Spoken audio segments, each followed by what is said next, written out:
खଣି कार्य बाधा उपजुवा नहीं विशृंखलाकारी विरोध में कोर्टर द्वारस्थ होला कंपानी। केन्दुझर जिला जोड़ा खଣି मंडल एवं अशांत हो पड़ी। किछि मुष्टिमय लोक जड़े राजनेता छत्रछाया तले रही जोड़ा खଣି अंचल में विभिन्न खଣି निकट में निज समर्थक मानक नहीं धारणा और अनशन करी खଣି कार्य व्याघात सृष्टि करुवा नहीं खଣି कंपानी एवं मान्यवर कोर्टर द्वारस्थ होता जमापड़ी।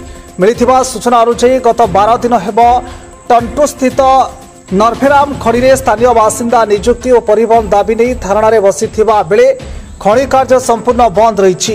एने कंपानी कर्तृपक्ष कहते जे स्थानीय किछि बासिंदा बिना कारण बेनियम भावे खणी फाटक सम्मुख में धारणा दे खणी कार्य बाधा सृष्टि करने सह खणी कंपानी को बदनाम कर लगी। कंपानी सर्वदा नियुक्ति किंबा कर्म नियुक्ति हो स्थानीय बासिंदा को प्राधान्य दे आसुछि। पारिपार्श्विक विकास क्षेत्र में कंपानी सर्वदा लोक प्रतिनिधि सहायता नहीं अंचल विकास कर आसुछि।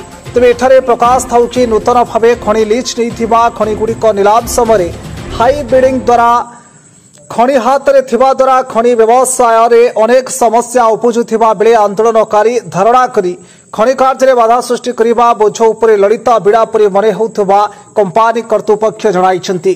तेज खଣି कार्य त्वरान्वित करने और बेनियम धारणा को व्याहत करने कंपानी कोर्ट में द्वारस्थ होता जमापड़ी।